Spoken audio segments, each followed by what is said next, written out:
Welcome guys, आप लोगों का एक बार पुनः इस ऑनलाइन अमीन कोर्स बाय एमडी राजिद आलम यूट्यूब चैनल पर बहुत बहुत स्वागत है। आज के इस वीडियो में हम आप लोगों को बताएंगे कि बिहार में चल रहे भूमि सर्वेक्षण को लेकर के जो अपडेट है। आज का इस वीडियो में कोई अपडेट आपको देखने के लिए नहीं मिलेगा, क्योंकि इससे पहले हम आपको बता चुके हैं कि बिहार में भूमि सर्वेक्षण को लेकर के स्व घोषणा और वंशावली जमा करने की अंतिम तिथि जो है 31 मार्च है। जी हाँ, आप लोग ध्यान रखें कि 31 मार्च ही है।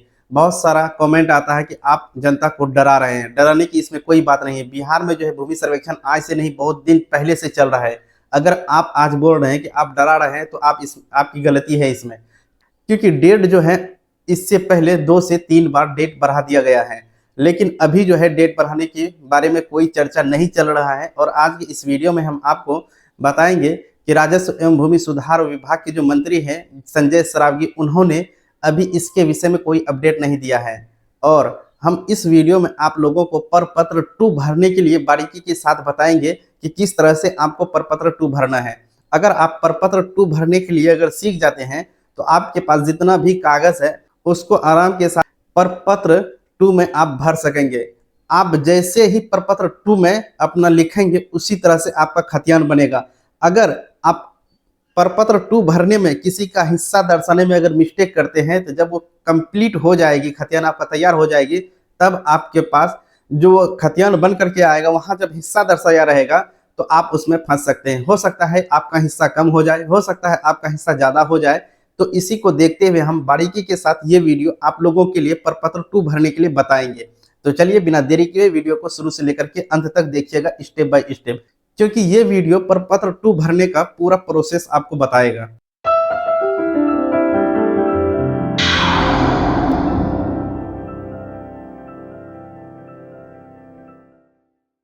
आप लोगों को पता है कि बिहार में जो भूमि सर्वेक्षण का कार्य चल रहा है उसमें 31 तारीख का जो लास्ट डेट रखा गया है वो लास्ट डेट अभी चेंज नहीं हुआ है। देखिए, इसमें सबसे बड़ी बात क्या है कि अगर आप 31 तारीख तक अपना स्व घोषणा और वंशावली जमा कर लेते हैं तो आपके साथ अच्छा ही है।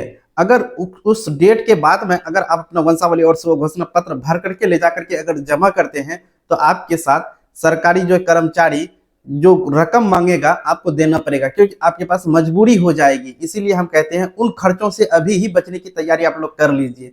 हाँ, अगर डेट अगर आगे बढ़ता है तो इसके लिए तो फिर बल्ले बल्ले है, हम आपको उसका इंफॉर्मेशन दे देंगे। तो इसीलिए आप लोग भरोसा कीजिए कि हम जो बता रहे हैं वो सही है। बाकी और सब यूट्यूब चैनल में जो बता रहा है वो बिल्कुल अफवाह है। उसको अपना यूट्यूब चैनल चलाने से मतलब है, समाज में क्या इंफॉर्मेशन जा रहा है उसको कोई उससे मतलब नहीं है। तो चलिए हम लोग शुरू कर लेते हैं। देखिए, ये हमारे पास जो है प्रपत्र 2 है, इसी में हमको सब कुछ भरना है।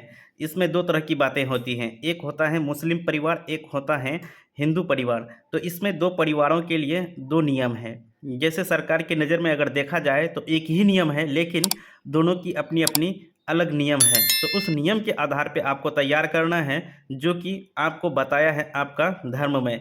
जैसे कि मुस्लिम धर्म की अगर बात करें, मान लीजिए कि 10 डिसमिल ज़मीन है। 10 डिसमिल ज़मीन में 2 भाई है और जा कर के 1 बहन है, तो उसमें किस तरह से उसका अंश यहाँ हम लिखेंगे।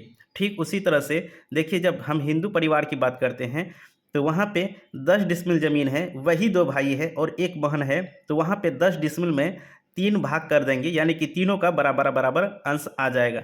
लेकिन मुस्लिम परिवार में ऐसा नहीं है, क्योंकि मुस्लिम परिवार का अर्थ ये है कि यहाँ जो है 3 भाग में नहीं बट करके उसका अलग जो नियम है उस हिसाब से बैठेगा। इसलिए कि इस यानी ये लड़की की शादी जहाँ पे होगी वहाँ पे भी उसका अंश मिल जाता है। वहाँ का अंश प्लस यहाँ का जो अंश ये है, ये दोनों मिल कर के फिर उसको बराबर हो जाता है। तो इसीलिए इस वीडियो में आप शुरू से लेकर के अंत तक बने रहें, क्योंकि आपको दोनों तरह की जानकारी इस वीडियो में मिलने वाला है। अगर आप एक मुस्लिम हैं तो सबसे पहले हम मुस्लिम को बताते हैं कि आपको किस तरह से यहाँ पे लिखना है। तो देखिए, सबसे पहले आप यहाँ लिखेंगे राजस्व ग्राम, उसके बाद यहाँ पे लिखेंगे थाना नंबर, यहाँ पे लिखेंगे हल्का नंबर, फिर यहाँ पे लिखेंगे पुलिस थाना, यहाँ पे लिखेंगे अंचल, यहाँ पे लिखेंगे जिला। तो चलिए सबसे पहले हम इसको लिख लेते। तो यहाँ पे देखिए, हम राजस्व ग्राम यानी कि मौजा का नाम लिख दिए हैं। उसी तरह से यह थाना नंबर जो लिखा हुआ है यहाँ पे थाना नंबर भी लिखे हुए हैं, और ये हल्का नंबर यहाँ पे हल्का नंबर लिख दिए हैं। उसके बाद ये है पुलिस थाना यहाँ लिखे हैं, अंचल यहाँ लिखे हैं, और ज़िला जो है यहाँ पे लिख दिए हैं। अब मेन आती है बात वहाँ पे जहाँ हम खतियान तैयार करते हैं। यहाँ पे रैयत का नाम, सहिस्सेदारों का नाम एवं अंश अगर कोई हो तो सहित एवं पिता का नाम। देखिए यहाँ सबसे पहले हम एक मुस्लिम परिवार का आपको खतियान बनाने के लिए सिखाएंगे। तो चलिए इसमें देखेंगे कि किस तरह से हम खतियान बनाएंगे। इस कॉलम में हम लोग लिखते हैं, इसमें आपको 10 डिसमिल वाला ही हम बताएंगे क्योंकि आप इसी को देख करके आगे अपना कर सकेंगे। देखिए यहाँ पे मुस्लिम परिवार में से हम लिखे हैं जैसे मोहम्मद नज़ीर हुसैन वो मोहम्मद समी हुसैन, ये दोनों भाई है। अब ये दोनों का अंश हमको लिखना है। तो 10 डिसमिल ज़मीन है, यहाँ पे 2 भाई है 1 बहन है। तो पहले भाइयों का जो है अंश लिखना होगा, उसके बाद फिर बहन का नाम डाल करके उनका अंश लिख करके फिर यहाँ पे पिता का नाम कर देना है। तो चलिए हम सबसे पहले यहाँ पे लिखते हैं भाई का अंश कितना हो। खतियान को तैयार करने से पहले आपको यहाँ पे कुछ बातें हैं उनको समझना बहुत ज़रूरी हो जाता है। इसमें क्या है, 2 औरत बराबर होता है 1 मर्द। इसका मतलब ये हुआ एक मर्द का जितना हिस्सा होगा वो 2 औरत के बराबर होगा। अब इसको हम लोग सीधा अर्थ में समझते हैं कि एक मर्द का जितना हिस्सा होता है, अगर एक औरत की हिस्सा उसमें निकालेंगे तो एक मर्द का आधा उसमें होगा। जैसे मान लीजिए कि एक मर्द का अगर 4 डिसमिल ज़मीन है तो वहीं पे एक औरत का आ जाएगा आपका 2 डिसमिल। इस तरह से यानी कि मर्द का आधा होता है औरत का।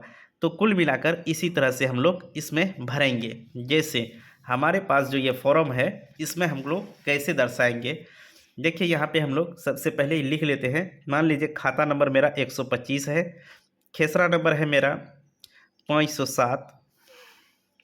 अब रकबा इसमें देख लीजिए कि कुल ये एकड़ है तो एकड़ में नहीं है, एकड़ को काटेंगे फिर यहाँ पे लिखेंगे 10 डिसमिल। इस तरह से हम लोग लिखेंगे। जैसे ही लिखेंगे इतना तो यानी कि 10 डिसमिल में से ही 2 भाई प्लस 1 बहन है। तो अब देखिए इसमें हमको करना क्या है कि क्या लिखे हैं, मोहम्मद नज़ीर हुसैन व मोहम्मद समी हुसैन। यहाँ पे लिखना है आपको 4 हिस्सा, 4 हिस्सा। उसके बाद फिर अब जो है उसकी बहन जो है उसका नाम लिखेंगे। जैसे बहन का नाम ले लीजिए है यहाँ पे नूरेसा, नूरेसा खातून। अब नूरेसा खातून जो लिखे इसका हिस्सा कितना होगा उसको यहाँ पे लिखना है। तो इसका हिस्सा यहाँ पे होगा 1 हिस्सा, ये 1 हिस्सा लिख दिए। उसके बाद अब जो है यहाँ पे आगे बढ़ना है तो यहाँ पे लिखना है पिता। ये तीनों का पिता एक ही है तो एक ही लिखेंगे। मान लीजिए नजरुल हुसैन, नजरुल हुसैन। अब देखिए इसमें क्या है, इतना करने के बाद आपको यहाँ पे आगे थोड़ा सा लिख देना है जाति, जिस जाति में आते हैं जाति लिखे। यहाँ पे आप जो भी हैं यहाँ पे लिख देते हैं हम सीधा में मुस्लिम। इतना लिखने के बाद आपको यहाँ पे उसका पता लिख देना है। जैसे मान लीजिए जो भी है उसका आधार कार्ड में एड्रेस, उस एड्रेस को यहाँ पे भरिएगा। तब जा कर के हम लोग आगे का काम देखते हैं कि आगे किस तरह से करेंगे। इस तरह से मेरा ये खतियान बिल्कुल रेडी हो चुका है। अब देखिए जब इस ज़मीन का आप बंटवारा करेंगे तो आपके पास जैसे 10 डिसमिल ज़मीन है। अब देखिए यहाँ पे खतियान पढ़िए तो खतियान में कुल कितना हिस्सा है, जितना भी हिस्सा है उसमें से इसको भाग दे दीजिए। मान लीजिए खतियान में अगर हम यहाँ ध्यान से देखते हैं तो 4 हिस्सा यहाँ पे है, 1 हिस्सा यहाँ, यानी कि कुल 5 हिस्सा हुआ। अब जो है ये 10 डिसमिल को 5 भाग में बांटेंगे। तो चलिए हम यहाँ पे बांट के आपको थोड़ा सा दिखा देते हैं। ये आपका है 10 डिसमिल, इसको हम लोग 5 भाग में बांटते हैं तो 5 दूना 10। इसका मतलब ये हुआ कि प्रत्येक भाग में आपका 2 डिसमिल आया, 2 डिसमिल आया। तो अब देखिए यहाँ पे दोनों भाई से कितना हिस्सा है, 4 हिस्सा। 2 गुना 4 कर दीजिए तो आपका 4 दूना 8। अब बहन का कितना है, 1 हिस्सा, 1 गुना 2 बराबर 2 डिसमिल। अब देखिए इस 10 डिसमिल में से नज़ीर को और समी को मिलेगा 8 डिसमिल। 8 डिसमिल जो मिलेगा, अब ये 8 डिसमिल 2 भाग होगा, 2 भाग इसलिए होगा क्योंकि ये 2 भाई हैं, तो यानी कि 4 डिसमिल। हमने आपको अभी अभी बताया था कि एक भाई का जितना होता है उसका आधा एक बहन को मिलता है। तो देखिए यहाँ पे एक भाई का निकला है आपका 4 डिसमिल, इसका जब आधा करेंगे तो ये 2 डिसमिल हो जाएगा। तो ठीक इसी तरह से ये खतियान आपका बन करके तैयार हो गया। अब जो है यहाँ पे चौहद्दी लिख दीजिए। खतियान मेन है आपका यहाँ, अगर आप ये लिख लेते हैं तो आगे कुछ नहीं है खतियान लिखने में। अब मान लीजिए यहाँ पे उत्तर में कुछ जो है प्रेजेंट में उसको डालिए। मान लीजिए हम यहाँ लिख देते हैं समीर, यहाँ लिख लेते हैं रहीम। उसके बाद ज़मीन का किस्म क्या है लिख दीजिए, जो भी है ये भीट लिख दीजिए। भीट एक जो है ये बसोबास वाली ज़मीन है। अब लगान जो है उसको जो आप देखेंगे तो आपकी समझ में अगर आए तो इसको लिखना, नहीं तो छोड़ देना। लेकिन जमाबंदी लिख दीजिएगा। जमाबंदी अगर ऑनलाइन में है तो उसको चढ़ाइएगा, या नहीं तो खाता नंबर जो होता है उसको जमाबंदी में लिख दीजिएगा। आपके पास पुराना रसीद होगा उसमें जमाबंदी लिखा हुआ रहेगा। अब देखिए यहाँ पे क्या है कि अब भूमि पर दावा का अधिकार क्या है।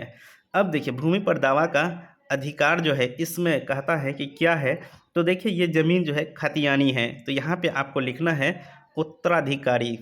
उत्तराधिकारी ऐसे लिख करके फिर यहाँ आपको लिख देना है खतियान, ताकि यहाँ पे अगर आप इस तरह से लिख देते हैं तो आपका जो है खतियान बिल्कुल झक्कास तरीक़ा से तैयार हो जाएगा।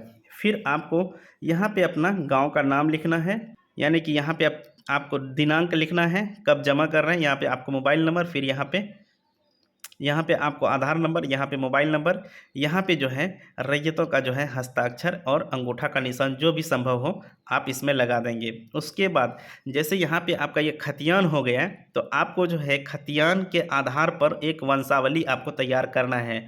उसके बाद ये वाला फॉर्म यानी कि प्रपत्र 2 जो है इसको और जाकर के वो जो आप बनाएंगे वंशावली, वो प्लस आपका खतियान का जीरोक्स, अगर रसीद है तो उसका भी जीरोक्स लगा करके आप सबमिट करेंगे। तो इस तरह से आपने देखा क्या कि एक मुस्लिम परिवार में खतियान को लिखना कितना कठिन है।